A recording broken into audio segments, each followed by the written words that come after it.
Good morning. Thank you for joining us. I am Paul Lane, and you are watching KUHS International. And today you are watching the Weekend Boost Show. Today we're going to be talking to Ben Aliris. He's written a book. It's called The Historical Southwest Rendezvous. We're going to be talking a lot about his book today, and I'm just so excited to have you here today, Ben. So thank you for coming. Oh, thank you for the invitation. You bet. So before we get started, I want to just tell you a little bit about. Oh, I'm sorry. Down there.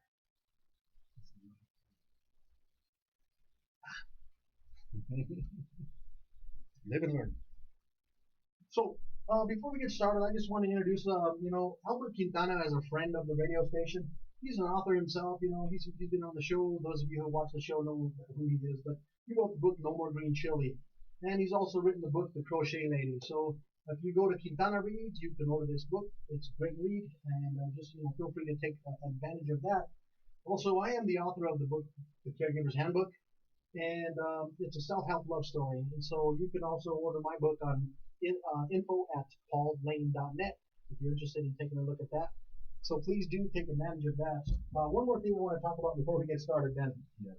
I got to just share this with you. I discovered a product that I want to share with you. It's called Liquid Gold. I got a personal testimonies from friends who have had just amazing results with this product. It's an all-natural product. It's Liquid Gold RX. If you are interested at all, I loved it so much I bought a distributorship. So you can go to liquidgoldrx.com/LANEMAN, and you can order that product there. Enough of that. So let's go ahead and get started on this book, Ben. So Ben, again, thank you for joining us today. One of the things I love about this show is that we just get so many different people from so many different backgrounds. And Ben has written this book, The Historic Southwest Rendezvous. And I mean, this is not an easy book. This took a lot of work, and as I thumbed through it, I could see it's not only has a very well done hardback book, it has great photography and has a great background and history of the Aliris Martinez family. The subtitle is La Familia de Cayetano Martinez y Martina Lucero. So I don't speak Spanish, but I get a pretty good Spanish accent. So Ben, tell me, what is it that made you want to become a writer? Well, actually, I became, interested in looking into the background of our family. Over the years, we had traveled. I grew up here in Colorado, but my parents and grandparents were from northern New Mexico, and around the Las Vegas area, just northwest in the Sangre de Cristo mountain area, Sapeo, Ciaga. Well, all during that time we visited, but we never really asked any questions about, who our ancestors were. Did we find out any information in terms of maiden names and family relations? And so I really started with the idea that I wanted to discover who these individuals were. My grandfather, Tomas Aliris, we knew was an only son, and as we began doing research there, we started to find out that he had 5 sisters, and they had all remained in the Las Vegas area. We, of course, had moved to Colorado, so we really didn't have that contact with them. And also, at the same time, we found out that my grandmother, my dad's mother, Carolina Martinez, was from that area, but that over time, a large portion of the family had migrated to the Brighton area. Wow. And settled there. Of course, others went to Frederick and Firestone, others to Longmont, and others as far as Cheyenne, Wyoming. Mm-hmm. But really, my wife and I became involved with the Hispanic Genealogy Society, Mm-hmm. and we started doing some work there. My sister Ellen Aliris Trujillo had been a part of that organization, and so she was kind of looking into things as well, and so um, we basically started using their facilities, uh, the libraries there, going through a lot of the websites, looking at baptismal records, um, beginning to look at death records and all the censuses that their library contains. And so, you know, in reality, I'm not a journalist or a writer or even a historian, you know, but um, I was so interested in it to get to just uh, find out this information that, that it's taken us on this journey. Yes. And so we've basically fallen in love with the whole process of discovering new and different things about our family and what they went through. You know, um, Just for those of you who are listening, I don't know if you just caught that what he said. He had never written a book. He doesn't have a writing background. He's not a journalist, and yet he wrote this book. And so please, if you're thinking about writing a book, I just wanted to throw that in. You know, I didn't mean to interrupt you, but please do. I mean, if you're thinking about writing a book, start with page 1. that's right. Yeah, just it's it's quite a thing because one of the things that that I felt was that I wanted to share this information. Not only did I want to gather it and have it available just for ourselves, but also to make it available to our relatives, to our brothers and sisters, uh, to anyone who might be interested in what genealogy might be about. Um, One of the biggest things that that kind of concerned me was um, we're beginning to lose our culture. Um, and through no fault of anyone else except for our own. Um, you know, growing up, we were told, hey, speak the English language, learn English, so that you can compete and be, you know, uh, be a commodity, be able to sell yourself. And this was fantastic, and our parents stressed it. As we would get together with our cousins from New Mexico, they would speak only Spanish a lot of times. Sure, they spoke some English, but there was a little bit of a difference there, and as a result, um, it caused some inferiority complexes, you know, and the idea that, oh well, maybe you're better off than we are, or this sort of thing, you know. But um, over the years, it's changed. Mm-hmm. So as a result, we've lost the use of the language. The kids don't speak Spanish anymore, and in reality, we need that second language. We need that Spanish. Um, we need to be able to allow the kids to know where we came from. Yes. See, the thing of it is that our parents and grandparents were just ordinary men and women who came to colonize here. They came under the decree of Spain to New Spain, yes, Nueva España, and were issued land grants at that time.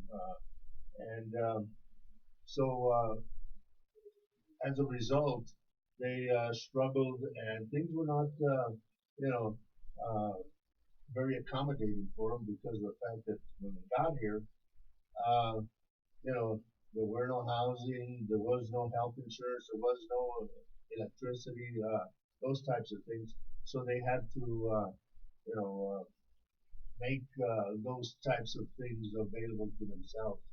Uh, so, you know, what they did was, in their struggles, they they were able to uh, form their communities. It became very important. When they did come, religion was a very important thing. They came Catholicism. They came under the banner of Saint James, San Ignacio, or Santiago. I'm sorry. Uh,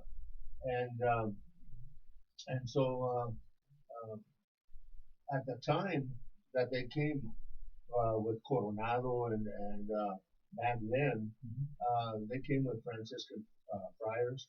They had established over several decades over 350 missions throughout all of the Southwest, and had forged relationships with the local Indians, and so everything we hear about the Spaniard and the Indians isn't always, atrocity or that type of thing.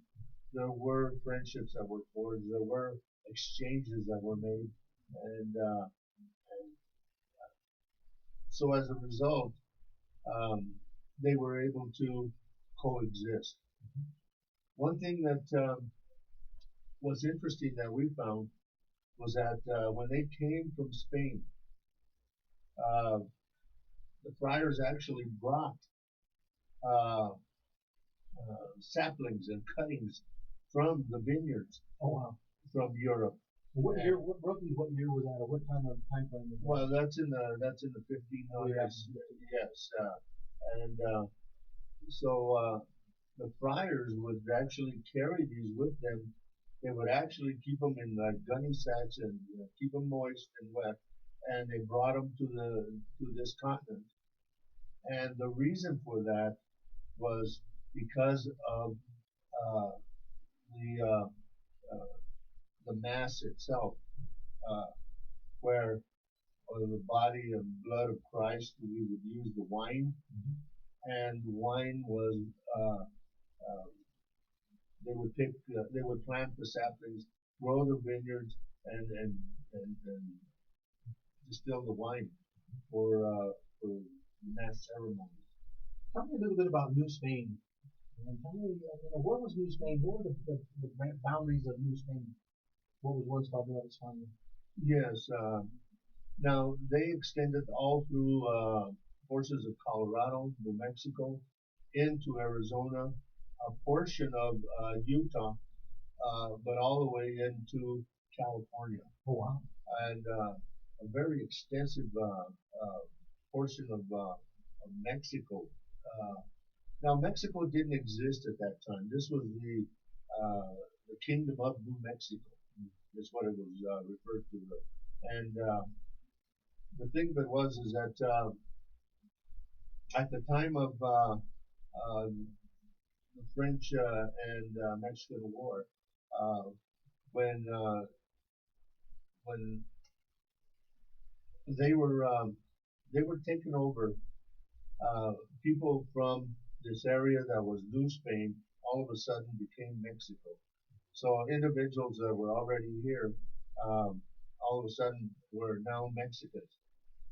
And then when the Union came in from the east, then and America took over, then all of a sudden these individuals became Americans, United States citizens. Boy, so what an identity crisis they must have gone through to go from Spaniard to Mexican to American. And I've heard stories of a man without a country, and how they were not accepted by Mexicans because they were no longer Mexican. They were not accepted by Americans because they were Mexicans, and so they started a culture that was unique in the world. Precisely, yes. And the thing of it was is that they were given mandates, and told, hey, if you want to remain here, you will have to offer your allegiance. If not, you can be incarcerated or you can leave. And as we look at history, those types of things have always existed. Spain did it to Spaniards when King Ferdinand and Queen Isabella were converted to Catholicism. And they, at the time of the Inquisition, the people were told either convert or get out or be in prison. Um, so that's why today, for example, we find that there's a lot of Jewish influence within our culture. Sephardic Jews, Yes. Ashkenazi Jews, and so the Moors were in Spain for 400 years. Our ancestors now are have been here on this continent, here in the United States, for over 400 years as well, almost 500 years that we have been here, and because of that, we still hold on to the idea of our land grants, the idea that hey, we were entitled to this. On my grandfather's side, Tomas Avidas, he is his side of the family is under the Mora land grant, Tecolote Mora land grant. Wow. Which is in not only Mora but also goes through the Sapeo Rociada area, Guerremote, Santa Cruz, those areas. There's La Cañada and Las Manuelitas that fall in along with other Picari and others.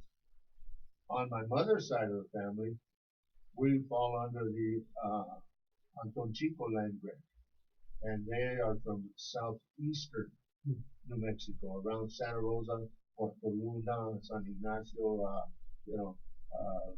Tucumcari, all those areas in through there. Yeah. So it was a land grant, and so what happened with that land? When the individuals from the east came in, they brought with them these shifty lawyers and bankers and Manifest destiny. yes, and so what they were doing was they were requiring that you show a deed for your property. Well, back then, the deeds were never issued, and so because of that, these so-called lawyers and judges were getting away with the idea of confiscating the land and then reselling it to other individuals, usually Texans that were coming in, rich Texans. There was a lot of dissension at that time, a lot of history that took place there because there were groups that were formed like the Vicente Silva gang, who were the Gorras Blancas, who would go around. They were a group of farmers and ranchers under the land grants that would get together and go, and as they put up their fences, fencing off land grant area, they would tear them down. And so this became a big problem, So it sounds like a part of our history was lost in that, and a part of our legacy, I guess you would say, was lost in that because it was almost stripped away. Oh yes, yes. Would that be a fair statement then? Well, it is because we even as of 2013, we petitioned to Congress under our names and the land grants. They asked us to send in our birth certificates, our marriage certificates, of not only ourselves but our parents and our grandparents, and we collected all that information and sent it.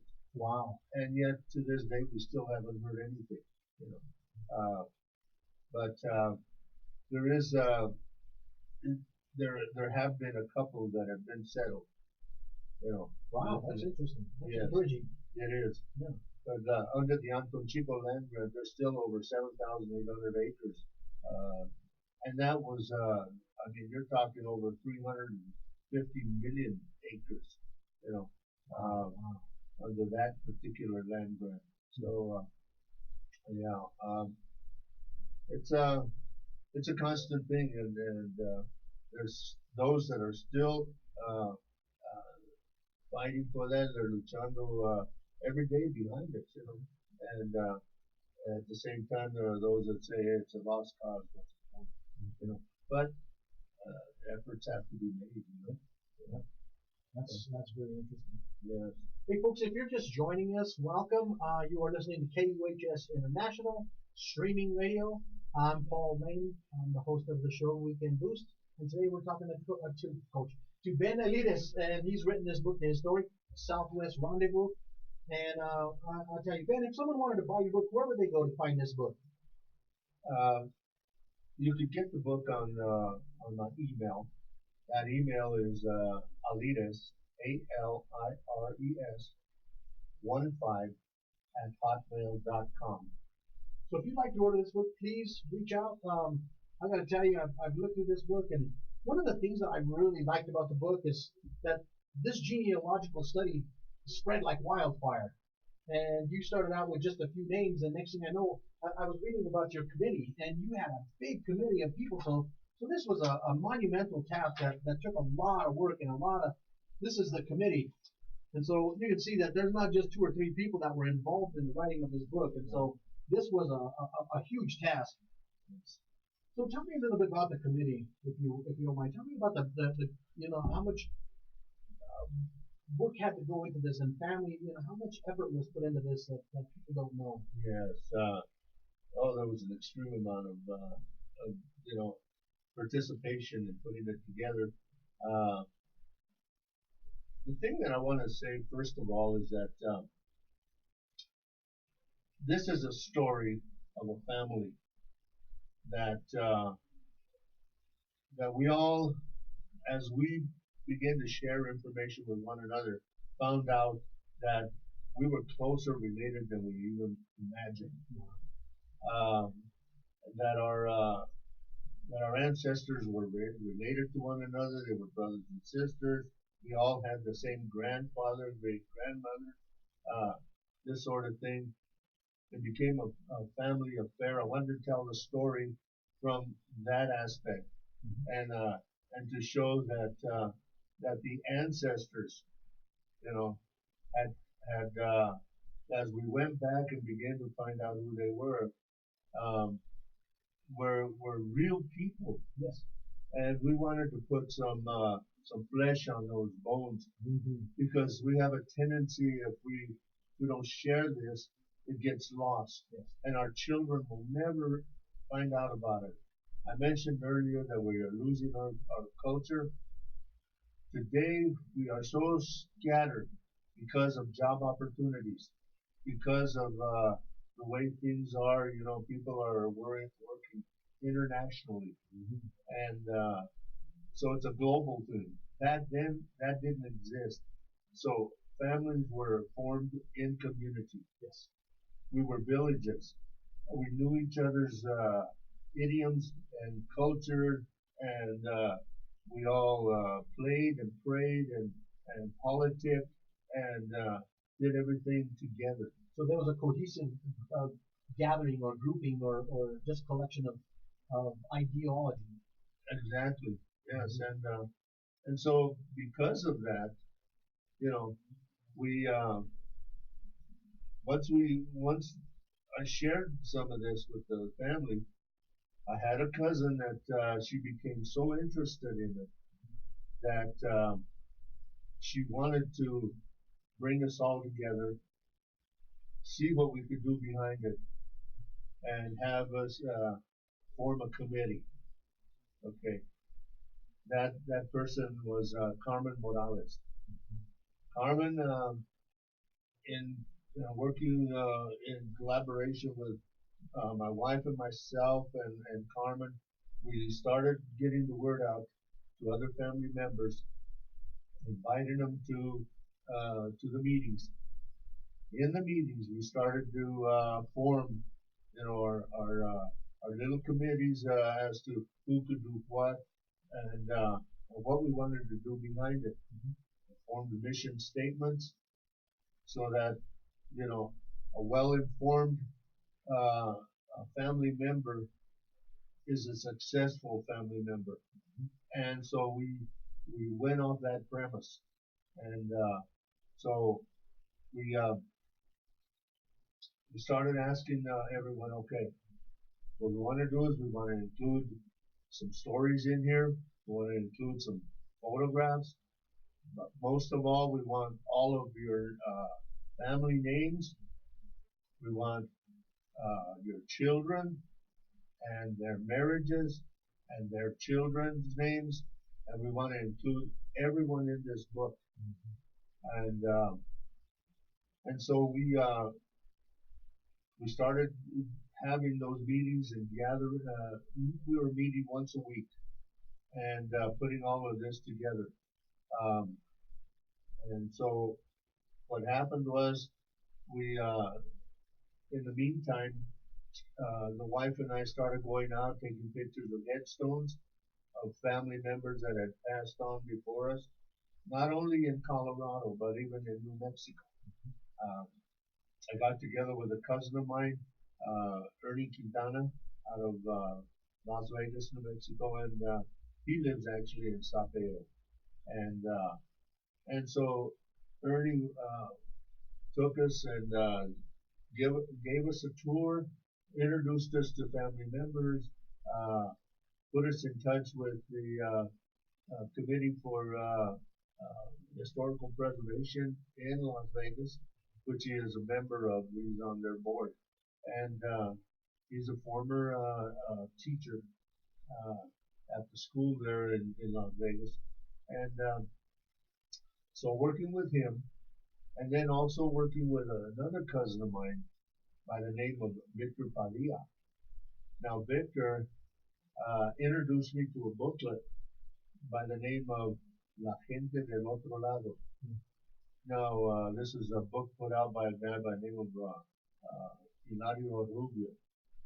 And this individual took all the different families that had lived in and around the Sapeo, Nociada, Terremote area, and documented each of them. Wow. And who they were, who their siblings were, and who they married, and that sort of thing.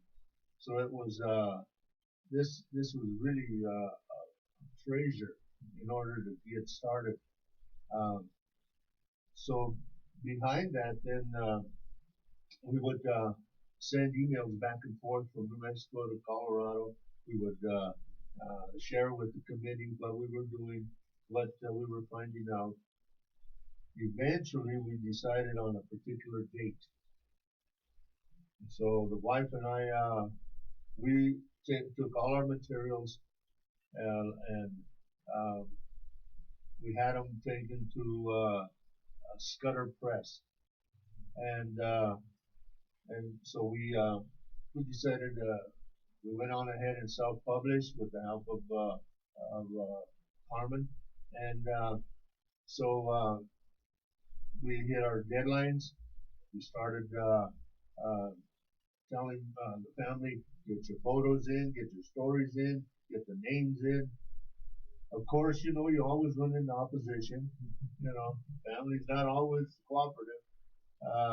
Some of them who had been in several relationships didn't want so-and-so to be named in it, didn't want, you know, certain things to be told. But the thing of it is that in genealogy, you list everything, the good and the bad, no matter. That's right. It's the truth. It's what you're doing is history, and you can't put the bright side of history and not leave out the dark side. Yes, you know, like we came to find out that my grandfather at that time was involved in you know, bootlegging. You know, something that you would not want anyone to know in years past. Yeah. And now it's an interesting topic. It really is, yeah. And how he was involved with, I mean, individuals from Chicago. Wow. And the stories that we found out, you know, that one of the guys that he was involved with, you know, it was a relative, was delivering, and so because the guy he was delivering to didn't have the money, he told him, no, I can't just let you have it. So he went and snitched to the cops that he was selling liquor. Wow. So what happens is because they were tied in with Chicago now that interferes with their profit. So they sent a hitman down to Las Vegas, Wow. and so then at that time he couldn't find the guy who had snitched. So what he did is he went over to a bar and he started drinking and eventually got into a fight with one of the patrons there. Well, they called the police. The police went over there and they got into a scuffle. He pulled a gun and shot and killed the police officer. Wow. Ends up doing time in territorial prison. And but as of this day, the snitch is still alive, lives in the Las Vegas area, and people know who it is. Is that right? Yes, and so. So this genealogical study really led you on some interesting paths. Oh yes, Journey. yes. I mean, there were other things, like how people were superstitious back then. The folklores of La Llorona, for example. I don't know how many are familiar with La Llorona, the crying lady that goes wailing at night, because she kills her three young children, and so now she becomes this thing that scares everybody, kind of the boogie lady, of the folklore. I think most Latino children know the story of La Llorona. I hadn't even heard it. Yeah, and and other things like different customs that they used to do, like if it was raining outside, superstition was you take salt and you throw it out into the air and form a crucifix out of it, and this is supposed to help calm it down so that it's not a lot of thunder and lightning and that sort of thing. So little stories like that, but back then there was no health insurance, so midwives were the doctors of the day, and so they had their herbs. There was the curanderas, that they had their herbs and spices and such. And tell me, I don't mean to interrupt you. No. What is a curandera? For people who don't know, what is a curandera? Well, it's basically a medicine woman, and they would take herbs and say, for example, alfalfa. They would boil it and then kind of strain it out, and then you would drink it like a tea, and it would to help your system, And they had remedies like this, So they were really kind of a doctor, yes. An herbal doctor. Would you say that's a pretty good description? Oh yes. Yeah, and they would do the deliveries of and helping to take care of newborns and all of that type of thing. At the same time, there were those in the community that used to help in other ways, and a lot of them back then, the religion being a central part of life in the community, there was a break. The Archdiocese of Mexico was in Mexico City, and there was no contact into the area of the Kingdom of New Mexico. It was like 1,200 miles. So they were very isolated. They were very isolated. There was finally a move that was made to Durango, Mexico, and but still, that was a long way even from Santa Fe. Yeah, you were still hundreds and hundreds of miles away. So for over 70 years, there was no visit by any clergy, Wow. no Pentecostal services that took place at those times. So what happened was the penitente Yes. was formed. Mm-hmm. Now the penitente movement basically was men in the community. It was like a fraternity that was formed, and these men would do they would perform the mass or the rosaries, and they would do funerals, the wakes, velorios, and all of that. They would, but they were more than just a religious group. They were also they would help each other out in the community. If a husband would die and there was a widow and she needed assistance, say around her farm or whatever, they would pitch in. They would do community functions where they would all gather and feed one another. You know. Well, we need a movement like that today. Oh yes, yeah, yeah. There's a lot of groups that still wanna be good caregivers. You know, and you know, and it's important because without that, you know, without our concern for our fellow man, you know, well then we're a lost civilization. You know, yeah. It's these were relevant characters, you know, Mm-hmm. that were in our past. It's it's interesting because of the fact that you know, individuals sometimes hold on to those sorts of beliefs. Mm-hmm. You know, eventually what ended up happening was that these individuals would, uh, you know, they were flagellant. There was mortification that took place. You know, in other words, they would whip themselves. They would, you know, they would walk on their knees. They would carry a log crucifix. You know, at the time of say La Cuaresma, you know, the 40 days. You know, and before Easter and all of that.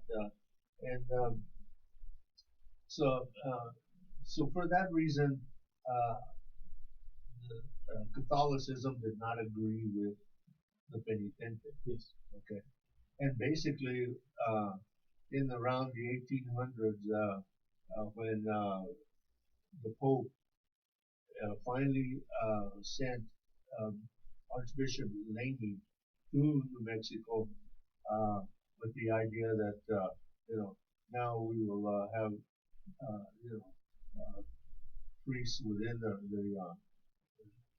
different parishes. More structured religion. Or? Yeah, they were actually able to force the penitente more or less underground. Mm-hmm.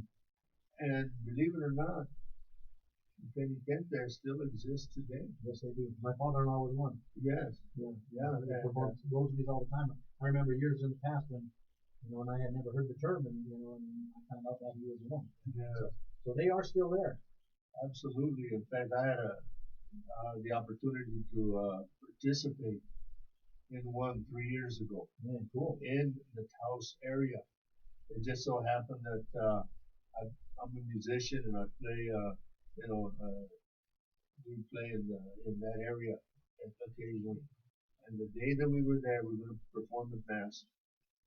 The penitentes were gathering, and I was I'm just kind of escorted in. Mm-hmm.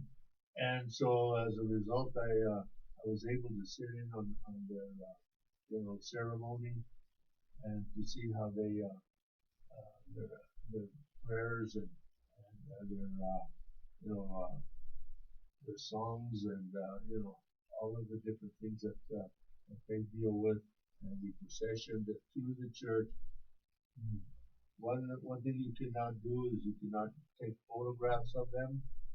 It's a very secretive society, and and remained so. Even in the Brighton area, Balmer, which is just north of the Brighton area, there's a morada down there where the penitentes used to gather.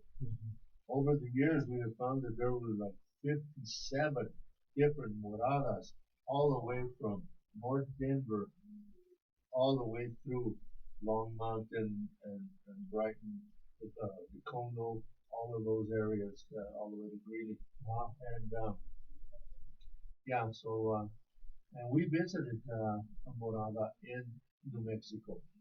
Of course, we had to ask permission because it's no longer used now. But I included it in the book, a photograph that we had taken there. So yeah, you know, the thing is as you do this, people have their own opinions. You know, like I say, sometimes people struggle with what to put in the book. And then when the book comes out, they say, well, hey, where am I? Why didn't you put me in there? You are in there. The only thing is, we don't have anything extensive on you. We don't have your pictures. We don't have your overall family members, you know. But you are in there. You're included, you know. You know, and then there are those, you know, that they're, you know, they're pessimistic anyway. You know, you're gonna fall on your face. You're not gonna. It's not gonna make it. It's not gonna make it, and you're just. It's a futile attempt, but you know, and yet at the same time you have to forge forward, you know, and just say, hey, not only is it gonna work, we're all gonna succeed behind it. Everybody's gonna shine. Everybody. Yes. And you know, I just want to, you know, shout out to my family and everyone in the book that we love them dearly, and we would do anything for them, you know. And it's the idea that this book was made so that we could share with one another, to show our cohesiveness, to bring about our, you know, to get our devices. Yes. You know, and because we are family, and we only go around once, and so we need to be able to forgive each other if there's misgivings, and believe that, you know, hey, if you found the Lord in your own way, fantastic. You know, no problems. If you have found yourself back from an addiction or whatever, fantastic. We're there for you. You know, because you know, there are those that they feel a little guilty that we found out that there were those that did time in prison. There were those that were involved in thievery and other things. You know, there were relationships where there was adultery that was committed, that type of thing. And you know, hey, I mean, it's we're all human. It's reality. It's reality. So you uncovered some dark spots. You uncovered some bright spots, and how was this received by the family, by all of your family? Was it? I'm sure there was some rejection, there was some acceptance, and there was a little bit of conflict. Was there a pretty good mix of that? You know, yes, there was, and eventually, what the committee did was on August the 15th, or August the 22nd, 2015, we held a reunion. Oh yes, I want to talk about this. That reunion came about in Denver, or in the Brighton area at the Adams County Fairgrounds. Yes. We got a building there, and so what happened was we ended up with almost 1,000 relatives from all over the nation. out of Washington, out of California, out of Arizona, you know, and during that, we were able to hire a band who performed for us.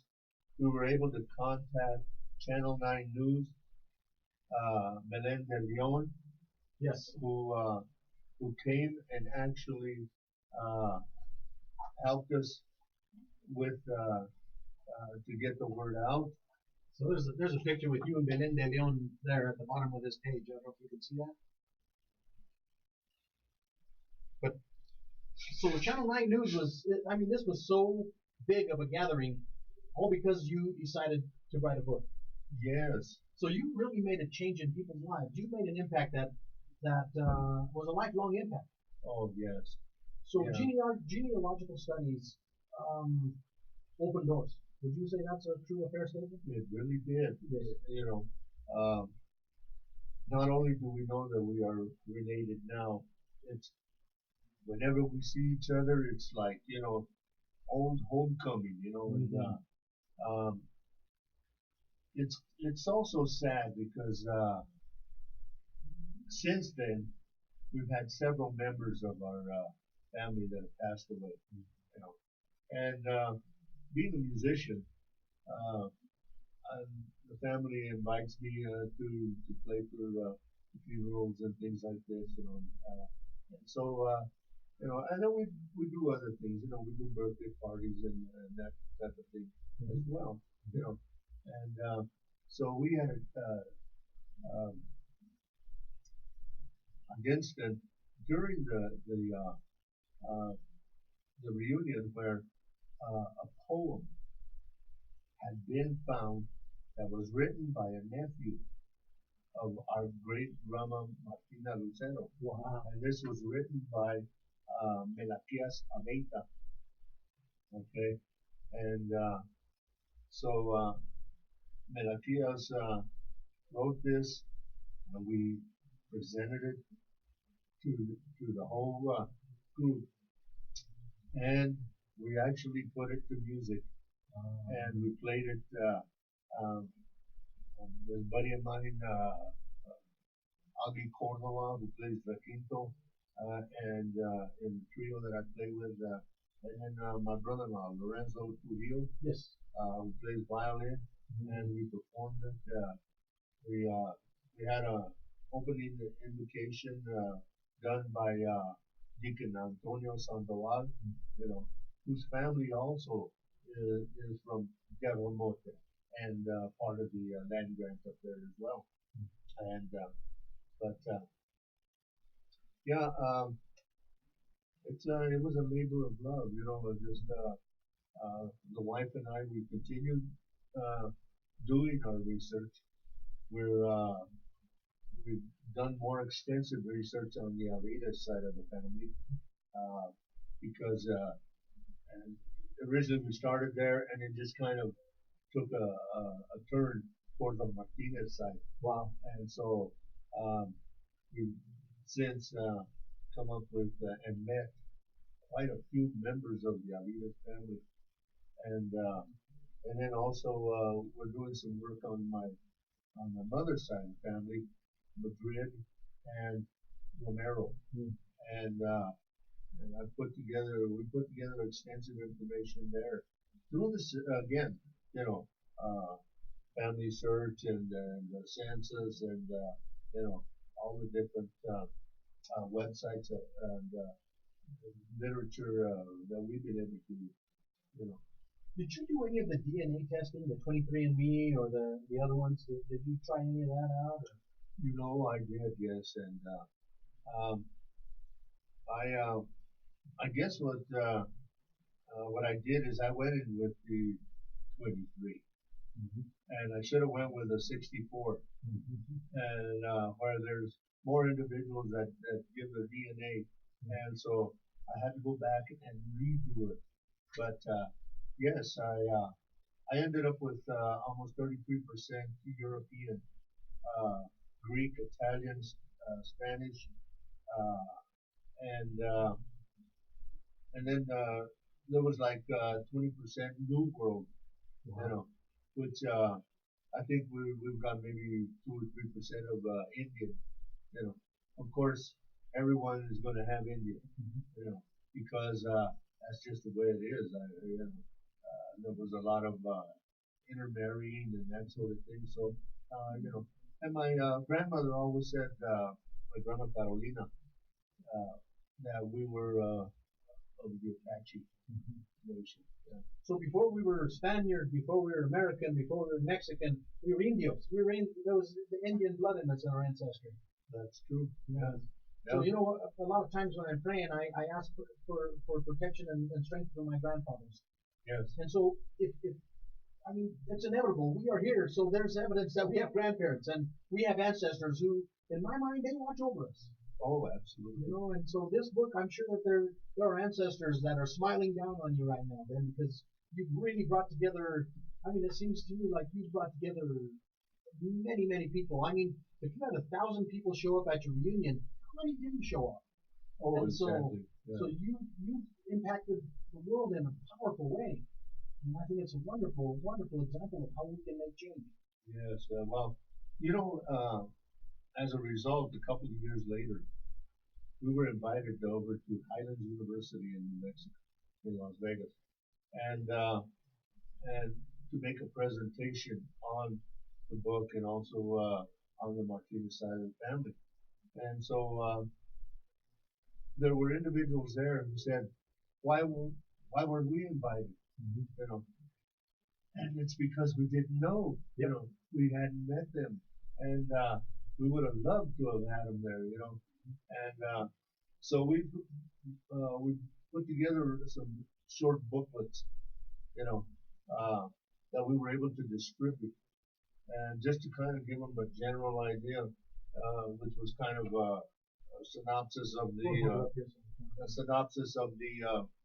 the book itself. You know. Celebrating the Martinez family of New Mexico. Yes, and so we were able to share these with members from over there, and so it kind of eased a lot of the well, next time you got to invite me, you know. Yes. And we said yes. Hey, you laid the sure, it groundwork. never happens again. Yeah, you know, we would love to, but yeah, I mean, you know, if it wasn't for Carmen Morales and her generosity, none of this could have taken place. I'm serious. The woman is fantastic. She's of extreme means right now, and been blessed, and the whole family just loves her. And Is she watching today?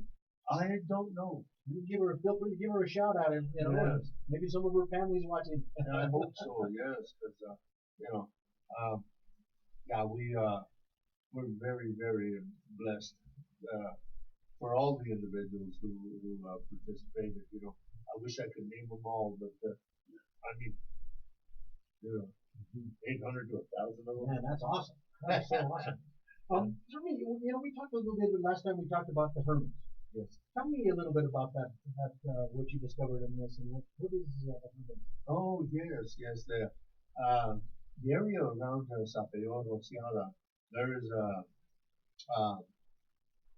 well, there was an individual. Okay, his name is Giovanni Agustini, and this was a clergy that came from Europe, but got into an argument with the church over dogma.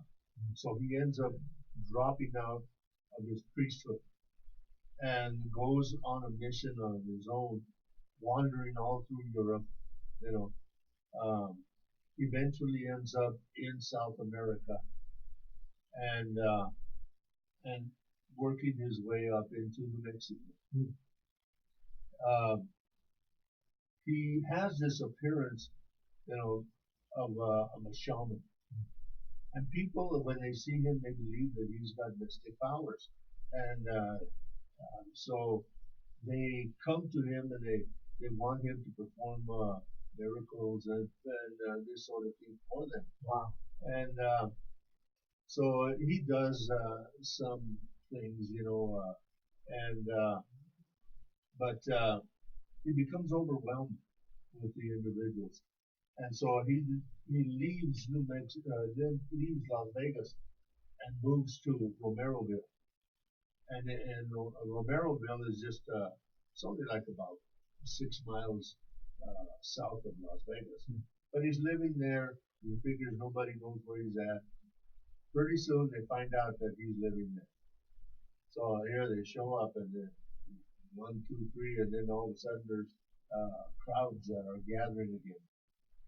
So what he does is he goes off into the mountain of Sapelon or Sierra, and it's such an arduous path to get there. Yes. He does it so that no one can come to him. So what he does is he confides in about 2 or 3 people from the Las Vegas area, Donacio Sandoval, and there's another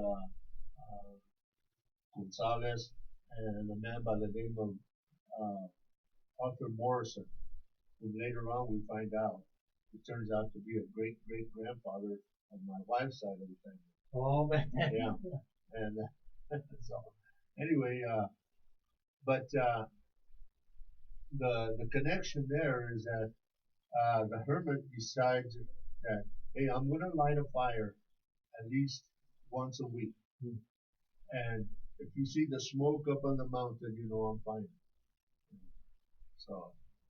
So this is their way of communicating, and so he lives up there for months and months, and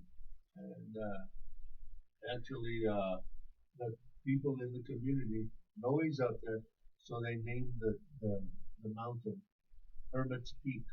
Oh man. Yeah, and so eventually you got these guys that hey, not going to take no for an answer, make their way up there. So he decides, well, no, I guess I'm going to have to move on. So one day comes down into Las Vegas and tells his friends, hey, I'm leaving. And he takes off down to Las Cruces, down further south into Mesilla, and so then he forges a friendship with another. This is a retired colonel from down there, and he does the same sort of agreement that he's going to go up into the mountains, he's going to get away from everybody, and so he's lighting their fires and letting them know that he's there, he's okay. And then all of a sudden, months go by, and there's no fire, no smoke. And so what happens is they become concerned, and so they send out a search party up into the mountain there to search for him. And they find that he's been murdered by a group of Indian tribe that was up there, and so they're able to bring him back and then bury him. But you know, but the name Hermit's Peak remains still there even today, and it's such a beautiful area. I mean, it is so fertile at the base of the mount there. In fact, his cousin Victor Padilla, his father Pedro Padilla, had land in that area right there. And talk about pristine land. Wow. The ponderosas and everything, you know, that exists there is beautiful. You know. So all of this because you decided to do some genealogical research. Yeah. So it's just amazing how many lives we can touch and how much we can discover about our past. And I remember talking to my aunt one time, and she told me about how when she was a little girl, her uncle used to give her a nickel for each Prince Albert can in Walsenburg, Colorado. Yes. And she would collect all the cans, and he'd give her all the money, and then he would disappear. And he would go out with all his full cans, and he'd leave town, and then he'd come back in, and she found out he was selling marijuana. And so we have so many things in our life, and so many things in history now. that get lost because we didn't take the time to just do a little research and talk to some family and just find out a little bit about who we really are. You know, exactly. Yeah. Wow, that's such a cool thing. When you had this reunion, how long did it take to plan this reunion? Um, it took us, that's a good question. I hadn't really thought about it. It took us a good year. So this was no small undertaking. No, Yeah, this is a big, big, big. yes, this is, it took some real, organizing of, not only what we were going to put in the book, but how we were going to put it, who was going to publish it, uh, who was going to be involved. Uh, at the time, it was like, well, how are we going to distinguish family members from each other, type of thing. So we threw around different ideas. We had T-shirts and lanyards. We had, eventually we came up with the idea that, hey, why don't we have ribbons?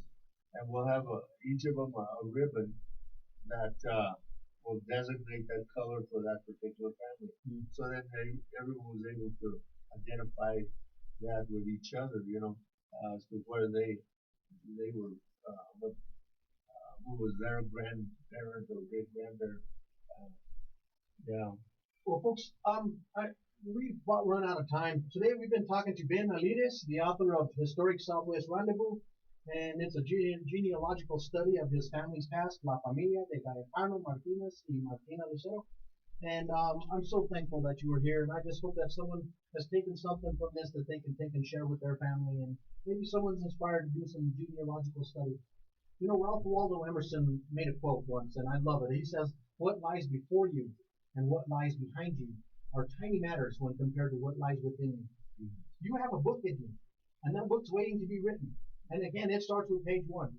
I'm Paul Lane. You've been watching the Weekend Boost, KUHS International Streaming Radio. Thank you so much for joining us. Thank you. Thank you very much.